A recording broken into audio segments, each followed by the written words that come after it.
has gone to sea. The never-ending search for new fields has pushed drilling into the offshore areas.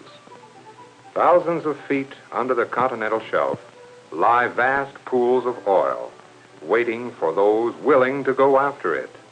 It's not simple, however. Let's take a look at some of the problems in the erection of an offshore drilling rig. A derrick barge capable of heavy lifts helps to lessen erection time. This unit has a lift capacity ranging from 20 tons to 250 tons, depending on the angle of lift.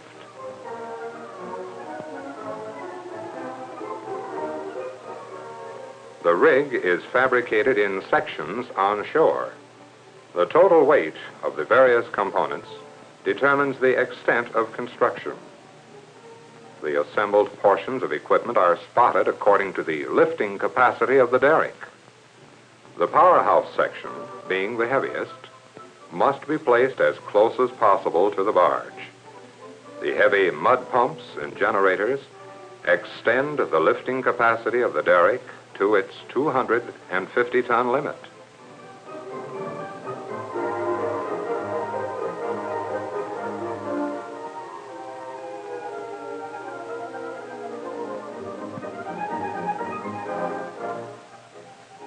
The powerhouse is pulled inward on skids and rollers to allow a minimum distance lift.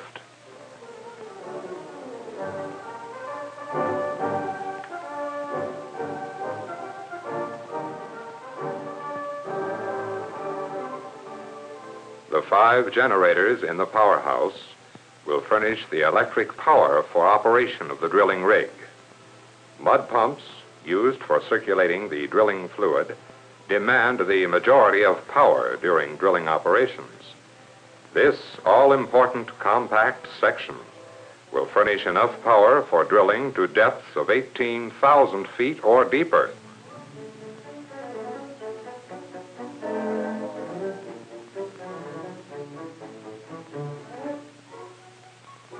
The traveling block must be of adequate size and strength to withstand the heavy strain of the big lifts.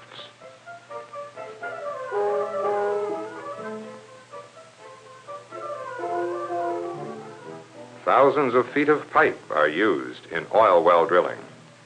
A few of the various types needed on the drilling rig are well casing, production tubing, drill pipe, and conductor pipe for jetting.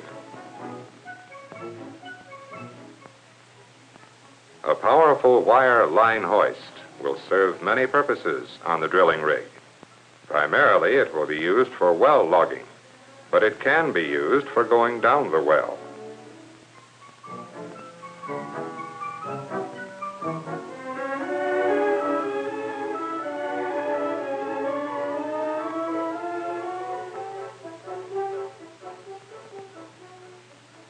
Wire line is necessary for the lifting and lowering of the drill stem and other equipment. This heavy 1¼ inch line is needed in great quantities. Next, the drilling platform is prepared for the lift to the barge. It contains the rotary table and the drawworks, or winch, which raises and lowers the drill stem. Actual drilling operations are controlled from this platform.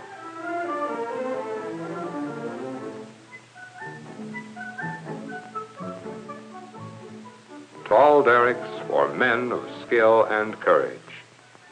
Scrambling like squirrels in a treetop, these men move with sure-footed casualness as they ready it for its lift. Standard derricks are 140 feet high, but additional sections can be added. For the higher it is, the less time is lost in pulling the long string of drill stem. The derrick is designed to withstand winds of hurricane velocity, and its shape and size are decided according to the working space and the strength needed on the job.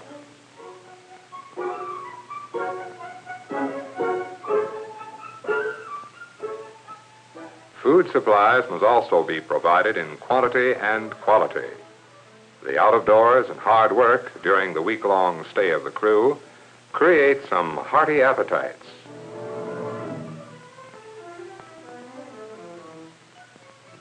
Everything has been carefully placed on the barge in relation to its weight and the unloading schedule for the drilling rig. 2 barges were used to provide a single trip with all the drilling equipment.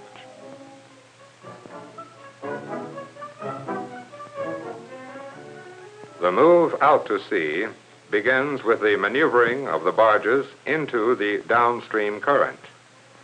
The forward pull of the tug, the bulk of the barge, combined with the wind and stream current, can cause many problems in getting the barge moving in a straight, controllable direction.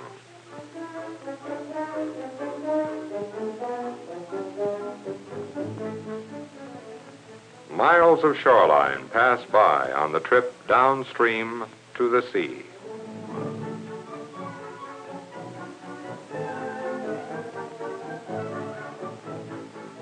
As we move along, we can still see occasional steam-powered drilling rigs in this section of the country. Finally, the blue waters of the Gulf of Mexico come into view. The last leg of the tow is 60 miles out to the drilling site, located on the continental shelf in the Eugene Island area. Both tug and barge move along steadily through the choppy water.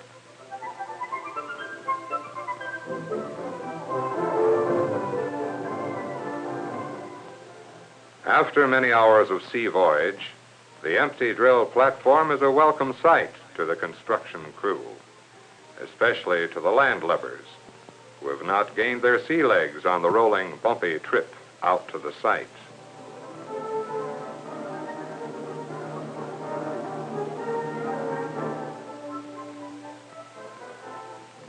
Templates reduce platform construction time. Piles were driven through these templates, and then the platform was assembled. Cathodic protection and magnesium plate prevent seawater corrosion. Monel plate at the waterline provides additional protection.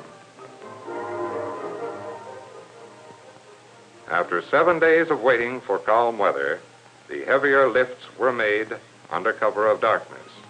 After daylight, unloading continues with other equipment such as the pipe rack, used for storing of sections of drill pipe. The derrick is kept busy with the many lifts from the barge to the drilling platform. Rotating completely on its circular track, this derrick can transport equipment to any desired location.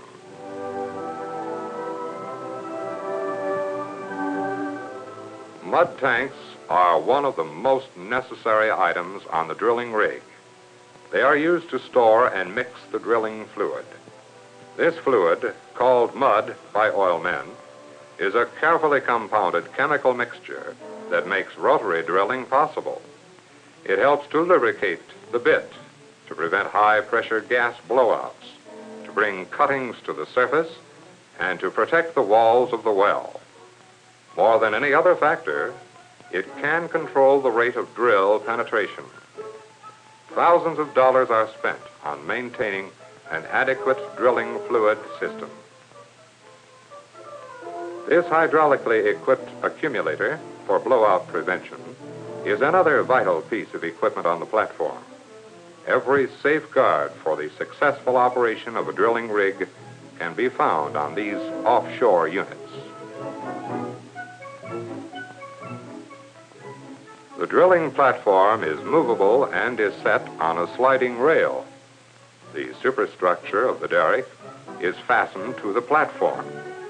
In this manner, the entire drilling rig can be moved in relation to the particular hole being drilled. 6 wells will be drilled at this location, and the rig can be placed directly over any of these 6 holes.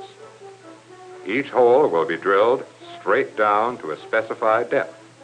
Then it will angle outward, away from the opposite hole.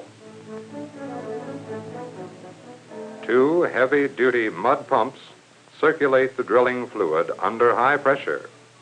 Proper fluid delivered with adequate force provides drilling by hydraulic pressure as well as by cutting action of the bit. As the rotary table spins, the bit and drill stem slowly inches its way downward.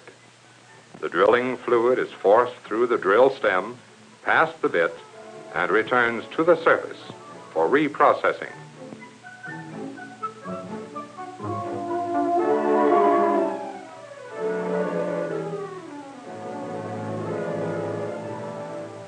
The rotary table, draw works, and mud pumps receive their power from the 5 generators enclosed in the powerhouse. But power alone cannot do the job. Only through the unified operation of all components can the mud continue to circulate and the bit bite deeper and deeper into the earth. The draw works is the station of the driller. It is here that the rate of penetration is controlled. Gauges inform the driller of the mud pressure at the bit, the weight on the bit, and other data vital to successful drilling. Even though the bit is thousands of feet beneath the surface, it can be handled with precision.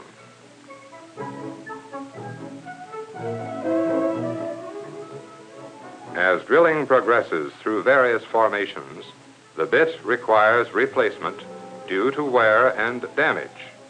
When this occurs, the entire string of pipe must be pulled.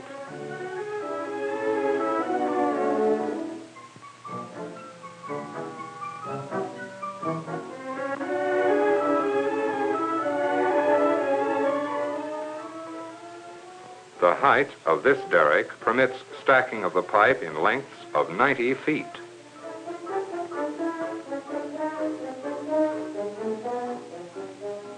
The crew must be a smooth, fast-working team. Profit is often determined by their ability to break out or make up a string of pipe. This coordinated crew has pulled over 11,000 feet of pipe. Dirt and debris are washed off the final length of drill stem. Changing the style of bit also may be necessary if a different type is needed. After detaching it from the drill collar, an air hoist quickly moves it aside.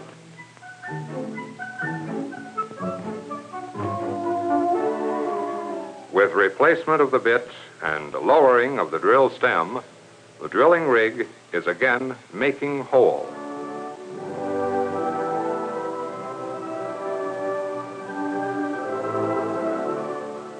From fabrication to final operation, all depends on skilled men and machines, and this rig was erected without unnecessary time delays. So tomorrow, another probing finger of steel continues its search for oil at a new spot in this wide expanse of blue.